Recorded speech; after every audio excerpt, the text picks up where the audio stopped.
Hey everybody, good Thursday morning, top of the morning to you. Eddie William Sowers coming to you from a chilly Atlanta this morning. Although it's going to get up close to 70 today and just be beautiful this afternoon. Atlanta's got to be the greatest place on earth for weather to live. We just have such wonderful weather here in the city of Atlanta. And no wonder so many people keep moving. Go away, go on down to Florida. Stay up in Tennessee. Leave us alone. We love Atlanta. I was born and raised here. Atlanta's my kind of town. Atlanta is. Anyhow, obviously, I'm awake this morning. It is 8:04. Ava's headed over to Emory to work today. Let's do the morning post this morning. The color is starting to fall. At least here in Atlanta it is.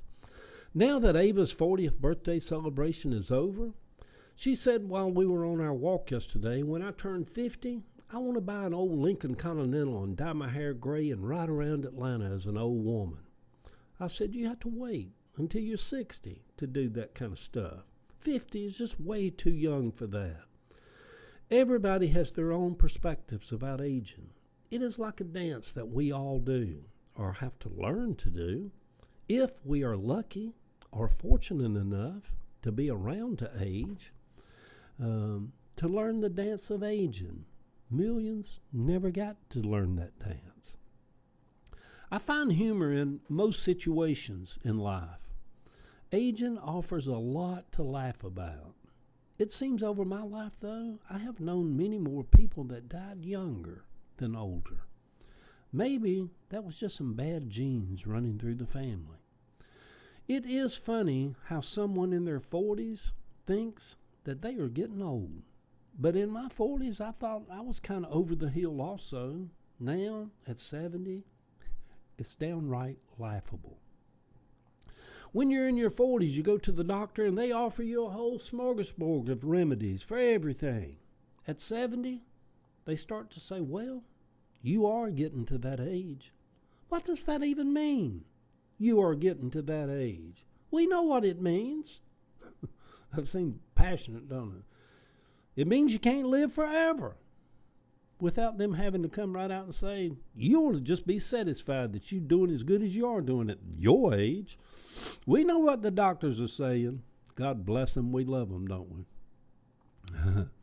In my 40s, while living in Grant Park, I bought a red 69 Buick Skylark convertible. It had every piece of original detail to it with the old AM radio with the Buick spelled out on the little buttons you'd push. The Buick little emblems on all four tires, the rims. I loved it. Beautiful car. Red rolling pleated bucket seats. Just beautiful car. I thought I had money back then. That car cost a pretty little penny. I had to take it to a special place for State Farm for them to give me an estimate to get insurance on it. It's odd when you have an old car like that. They'll insure them, but they Those summers that Sammy, John, and I would ride around Atlanta with the top down were something. I can't believe I don't even have a picture of that car. My 40s don't seem that long ago, but pictures required a camera back then. They found that Buick setting up on cement blocks behind an apartment complex over off Columbia Drive in Decatur. Stripped. No wheels, no motor, no transmission, no seats. But man, she was a pretty thing in those summers of my 40s. It's odd that Ava, in her 40s, even mentioned getting an older car. I still look through old cars for sale online all the time. What is it about old cars, old homes, things of the past that a lot of us love so much? My first car was a 63 Chevy Little Nova, red with white convertible top, little bucket seats. I'd love to have that little car again. The thing I love about the old cars was the chrome. Just they had chrome around the windshield, chrome running down the side, chrome around the headlights, chrome, the bumpers were chrome. All this stuff now you buy, 40, 50, 60,000 for it, you can just thump it. It ain't nothing but a bunch of plastic and fiberglass, Yeah. Anyway. Jill told me the other day that Savannah wants a convertible for her first car. I thought, can that even be in our DNA? She doesn't even know that my first car was also a convertible, and my deep love for convertibles my whole life. Do our lives just continue living on through our children and grandchildren? Are we just recycled through them? It almost feels like it.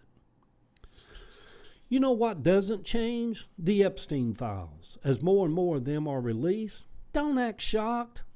We all knew that the Donald was a sex pervert. Don't even pretend you Baptists out there voted for him. Voted for the devil's what you did. And you know it.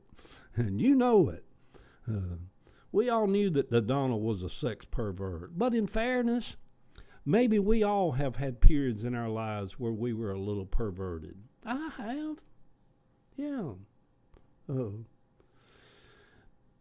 But not creepy perverted. That's a different kind of perverted. The creepy perverted.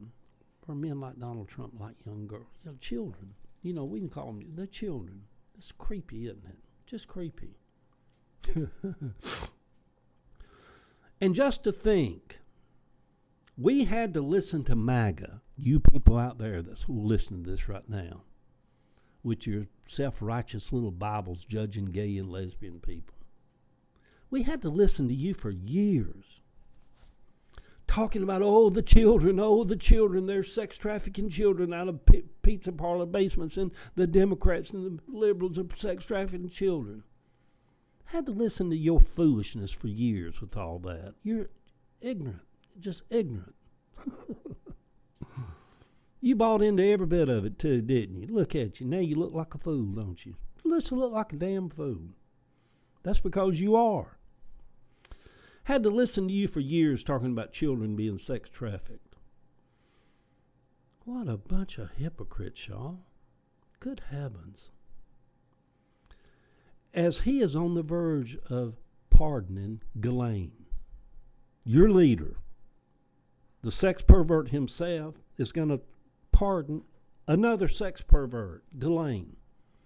It's going to happen, y'all. Y'all wait and see. It's already in the works. They done moved her to a facility now where she's basically running the prison over there. We all know what's going on, so she will keep her mouth shut because she knows what the Donald was doing all those many years and days in the apartment of Jeffrey Epstein, meeting with those young ladies.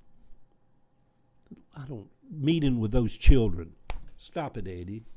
Quit trying to make it not seem as horrible as it is. Meeting with those young children. What a bunch of hypocrites. Yeah. Over on the Facebook page, the picture, the color is falling. Good morning, everybody. Love y'all. Yeah. Love y'all. Even those of you that rant and raved about the children being sex trafficked and voted for Donald Trump, I think you're an idiot, but I still love you. Love y'all.